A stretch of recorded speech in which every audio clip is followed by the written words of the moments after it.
तो प्यारे बच्चों, इस वीडियो में डिस्कस करेंगे क्लास 9th के लिए प्रोवाइड किए गए साइंस के एनुअल एग्ज़ाम प्रैक्टिस पेपर को। ध्यान से देख लो, दोनों मीडियम में एक साथ डिस्कस करेंगे, हिंदी एंड इंग्लिश। ठीक है, ध्यान से देखो सॉल्यूशन को। फर्स्ट क्वेश्चन पे आ जाओ। पहला क्वेश्चन है, which of the following cell organelles is responsible for protein synthesis. तो ए ऑप्शन करेक्ट है, राइबोसोम्स। ठीक, हिंदी में निम्नलिखित में से कौन सा कोशिकांग प्रोटीन संश्लेषण के लिए उत्तरदायी है। तो ए ऑप्शन करेक्ट है, राइबोसोम। सेकंड क्वेश्चन, रक्त को संयोजी ऊतक कहा जाता है क्योंकि। तो यहाँ पर सी ऑप्शन करेक्ट हो जाएगा, इसमें क्योंकि इसमें तरल अधात्री होता है और यह विभिन्न अंगों को कार्यात्मक रूप से जोड़ता है। क्वेश्चन नंबर 2 का आंसर हो जाएगा। इंग्लिश में देखो ध्यान से, blood is called a connective tissue because. तो यहाँ पर आपका सी ऑप्शन करेक्ट है, it has fluid matrix and connects different organs functionally. ठीक है, सी ऑप्शन करेक्ट हो जाएगा क्वेश्चन नंबर 2 में। क्वेश्चन थर्ड है, cork cells are impervious to gases due to the presence of. तो यहाँ पर आपका बी ऑप्शन करेक्ट है, सुबेरिन। क्वेश्चन नंबर 3 में हिंदी में देखो क्वेश्चन थर्ड। क्वेश्चन नंबर 3 है बच्चों, कार्क कोशिकाएं किसकी उपस्थिति के कारण गैसों के लिए अभेद्य होती हैं। तो बी ऑप्शन करेक्ट है, सुबेरिन। ठीक है, क्वेश्चन नंबर 3 में। क्वेश्चन नंबर 4 है, the main water conducting elements of xylem are. तो यहाँ पर बी ऑप्शन करेक्ट है, वेसल्स एंड ट्रैकिड्स। ठीक है, बी ऑप्शन करेक्ट है। हिंदी में देखो क्वेश्चन नंबर 4। हिंदी में क्वेश्चन नंबर 4 है बच्चों, ध्यान से देखो, जाइलम के मुख्य जल संवाहक तत्व हैं तो वाहिकाएं और वाहिनिकाएं। ठीक है, बी ऑप्शन करेक्ट है। क्वेश्चन नंबर 5 है, निम्नलिखित में से कौन सा फसल उत्पादन को प्रभावित करने वाला एक जैविक कारक है। तो खरपतवार। ऑप्शन नंबर सी करेक्ट है क्वेश्चन नंबर 5 में। इंग्लिश में, which of the following is a biotic factor affecting crop yield. तो यहाँ पर सी ऑप्शन करेक्ट है, वेट्स। ठीक है, अगले क्वेश्चन पे आ जाओ। क्वेश्चन नंबर 6, ध्यान से देखो, क्वेश्चन नंबर 6 है बच्चों, विच among the following is an example of green manure. तो यहाँ पर आपका बी ऑप्शन करेक्ट है, ग्वार। ठीक है, हिंदी में देखो,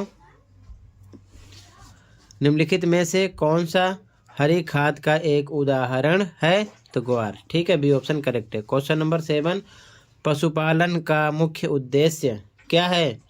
तो बी ऑप्शन करेक्ट है, पशु आधारित खाद्य उत्पादन बढ़ाना। ऑप्शन नंबर बी करेक्ट है क्वेश्चन नंबर 7 में। इंग्लिश में देखो, what is the main objective of animal husbandry. तो यहाँ पर आपका बी ऑप्शन करेक्ट है, increasing production of animal based food. ठीक है, ऑप्शन नंबर बी करेक्ट है। क्वेश्चन नंबर 8 देखो, यहाँ पर असर्शन रीजन वाला क्वेश्चन है, यानी कि अभिकथन और कारण वाला। तो जो असर्शन है, तो यहाँ पर बच्चों असर्शन है, diffusion and osmosis are similar process. बिल्कुल सही बात, ट्रू है ये स्टेटमेंट। रीजन कह रहा है, both involve movement of molecules from higher to lower concentration. तो ये भी बिल्कुल ट्रू है। और रीजन जो असर्शन है, इसका एक्सप्लेनेशन है, इसलिए यहाँ पर ए करेक्ट होगा। Both A and reason are true and R is the correct explanation of A. A option correct होगा क्वेश्चन नंबर 8 में।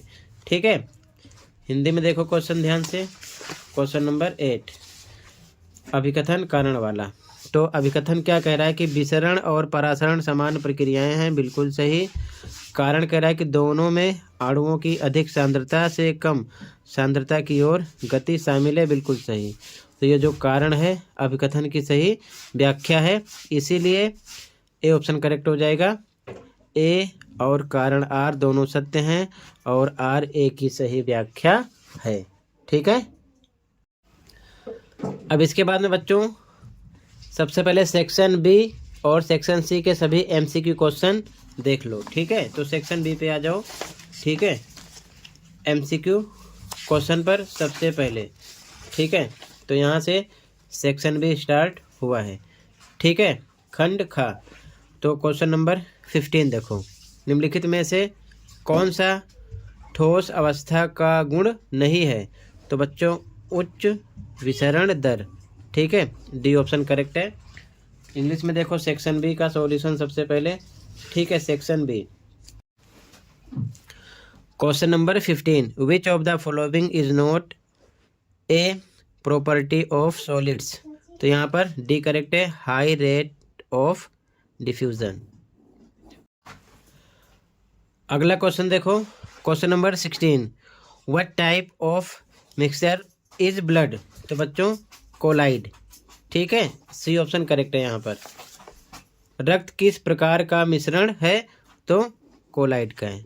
ठीक है, अगला क्वेश्चन है CO2 का आणविक द्रव्यमान है? तो 44। ठीक है, यहाँ पर सी ऑप्शन करेक्ट है। ठीक है, the molecular mass of CO2 is 44। ठीक है, आगे देखो ध्यान से, असर्शन रीजन वाला क्वेश्चन है, क्वेश्चन नंबर 18। तो यहाँ पर बच्चों असर्शन है electrons revolve around the nucleus in discrete orbits. तो बच्चों ये बिल्कुल ट्रू है। ठीक है, रीजन कह रहा है कि electrons loose energy continuously while revolving around the nucleus. तो ये आपका फॉल्स है। ठीक है, तो यहाँ पर ए ट्रू है, आर फॉल्स है, इसलिए सी लगा देंगे। ठीक है, सी ऑप्शन करेक्ट हो जाएगा। हिंदी में देखो क्वेश्चन नंबर 18, अभिकथन कारण वाला क्वेश्चन है। अभिकथन इलेक्ट्रॉन विविक्त कक्षाओं में नाभिक के चारों ओर चक्कर लगाते हैं, बिल्कुल सही। कारण इलेक्ट्रॉन नाभिक के चारों ओर चक्कर लगाते समय लगातार ऊर्जा विकृत करते हैं, ये गलत है। ठीक है, तो इसलिए यहाँ पर सी हो जाएगा। ए सत्य है, आर असत्य है। ठीक है, अब इसके बाद में सेक्शन सी के एमसीक्यू क्वेश्चन पे आ जाओ। ठीक है, सबसे पहले सभी एमसीक्यू क्वेश्चन को देख लो। ठीक है, सेक्शन सी, तो सेक्शन सी यहाँ से स्टार्ट है। ठीक है, ध्यान से देख लो सबसे पहले सेक्शन सी के एमसीक्यू क्वेश्चन को। ठीक है, तो यहाँ पर सेक्शन सी देखो क्वेश्चन नंबर 26। तो क्वेश्चन नंबर 26 में बच्चों देख लो ध्यान से, यहाँ पर आपको टी पता है 10 सेकेंड, टाइम का पता है। ठीक है, यू का पता 36 किलोमीटर पर आवर। ठीक है, यहाँ पर आवर, और वी का पता है 72 किलोमीटर पर आवर। तो यहाँ पर जो टाइम है सेकंड में है। ठीक है, और यहाँ पर सभी ऑप्शन मीटर पर सेकंड में है। तो सबसे पहले किलोमीटर को मीटर पर सेकंड में कन्वर्ट करेंगे। तो शॉर्ट ट्रिक के लिए आप 36 को 5/18 से मल्टीप्लाई करोगे। 18 1 जा 18, 2 जा 36, 2 5 जा 10 मीटर पर सेकंड, यानी कि किलोमीटर पर आवर को मीटर पर सेकंड में कन्वर्ट किया। इसी प्रकार 72 किलोमीटर पर आवर को भी कन्वर्ट करोगे मीटर पर सेकंड में, तो 5/18 से मल्टीप्लाई करोगे तो हो जाएगा 20। ठीक है, 18 1 जा 18, 4 जा 72 और 4 5 जा 20 मीटर पर सेकंड, ये भी हो गया। तो यहाँ पर हमको निकालना है एक्सीलरेशन, यानी कि त्वरण निकालना है। तो एक क्वेश्चन मार्क है, ए का फॉर्मूला होता है v-u/t, v/u/t। यहाँ से आपको क्वेश्चन में गिवन है, वैल्यू रख दो 20, v है। ठीक है, कन्वर्ट करने पर आया मीटर पर सेकंड में। u 10 है, 20 - 10 अपॉन में टाइम t 10 है, 20 - 10 10 अपॉन में 10 इक्वल टू 1 मीटर पर सेकंड स्क्वायर आ जाएगा। ठीक है, यहाँ पर आपका ए ऑप्शन करेक्ट हो जाएगा क्वेश्चन नंबर 26 में। ठीक है, हिंदी में भी सेम आपको ऐसे ही यहाँ पर आंसर फर्स्ट मिल जाएगा। ठीक है, 1 सेम सॉल्यूशन है। इसके बाद में अगला क्वेश्चन है, यहाँ पर त्वरण निकालना था, ध्यान रखना। ठीक है ना, त्वरण ए क्वेश्चन मार्क था, तो इसका फॉर्मूला लगाया गया है ठीक है, सेम सॉल्यूशन इसके लिए भी होगा, ये चीज़ ध्यान में रखना। ठीक, आगे देखो 27वां क्वेश्चन है, एक वेग समय ग्राफ में ग्राफ और समय अक्ष के बीच का क्षेत्रफल क्या दर्शाता है? तो दूरी या विस्थापन को दर्शाता है। ऑप्शन सी करेक्ट है क्वेश्चन नंबर 27 में। ठीक है, यहाँ पर in a velocity time graph the area enclosed between the graph and the time axis represents, तो यहाँ पर डिस्टेंस और डिस्प्लेसमेंट, यानी कि डिस्टेंस और डिस्प्लेसमेंट को ये क्या करता है, दर्शाता है। सी ऑप्शन करेक्ट हो जाएगा क्वेश्चन नंबर 27 में। ठीक है, आगे क्वेश्चन नंबर 28 है, if the momentum of a body is doubled while its mass remains constant its velocity becomes, तो वेलोसिटी भी डबल हो जाएगी। ठीक है, बी ऑप्शन करेक्ट हो जाएगा यहाँ पर, यानी कि यदि किसी पिंड का संवेग दोगुना कर दिया जाए जबकि उसका द्रव्यमान स्थिर रहे तो उसका वेग हो जाता है, तो वेग डबल हो जाएगा। ठीक है, तो दोगुना हो जाएगा। क्वेश्चन नंबर 29 है, यदि कोई गेंद एक ऊंचाई से मुक्त पतन में गिरती है तो उसकी कुल यांत्रिक ऊर्जा क्या होगी, घटेगी, बढ़ेगी? तो उसकी जो कुल यांत्रिक ऊर्जा है वो घटेगी, बढ़ेगी, स्थिर रहेगी या फिर शून्य हो जाएगी? तो स्थिर रहती है। सी करेक्ट हो जाएगा क्वेश्चन नंबर 29 में। ठीक है, आगे देखो ध्यान से, इंग्लिश मीडियम में भी question number 29, when A ball falls freely from A height the total mechanical energy remains constant. ठीक है, सी करेक्ट हो जाएगा यहाँ पर।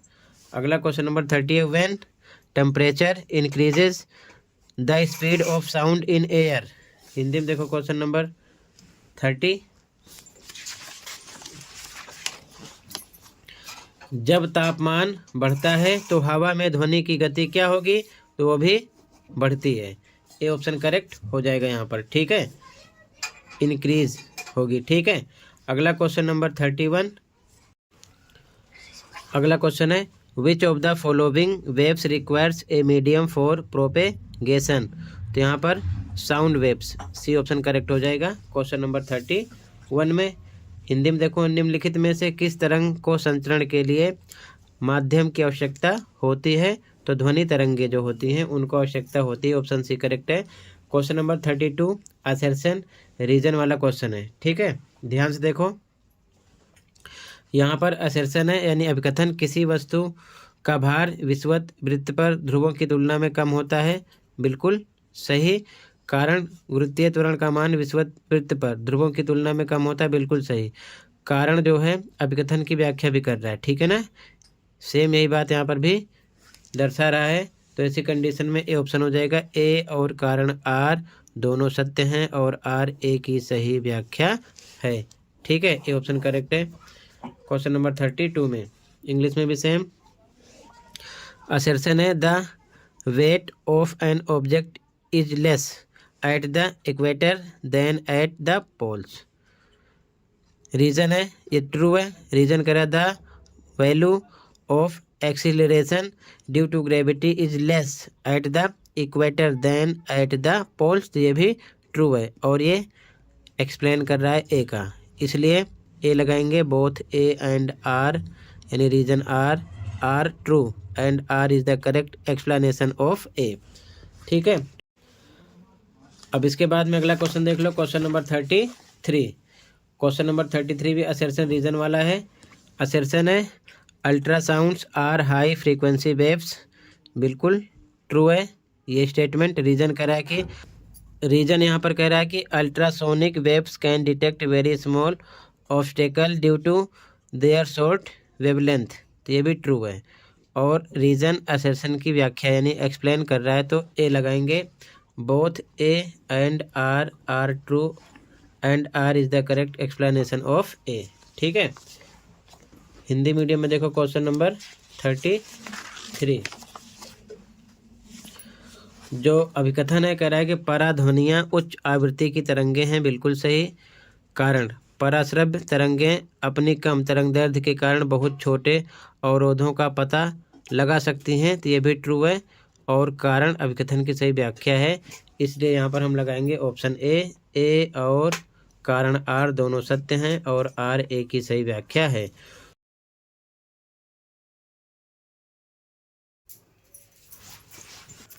तो टोटल बच्चों section A, section B, section C तीनों कंप्लीट कर दिया।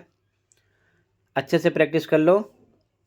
ज़्यादा तैयारी के लिए लास्ट ईयर का एनुअल पेपर दोनों शिफ्ट का और उससे भी लास्ट ईयर का एनुअल पेपर दोनों शिफ्ट का 2023-24 मॉर्निंग शिफ्ट, इवनिंग शिफ्ट दोनों मीडियम में, हिंदी मीडियम में, इंग्लिश मीडियम में विद सॉल्यूशन अपलोड है। देखकर आप आराम से प्रैक्टिस कर सकते हो।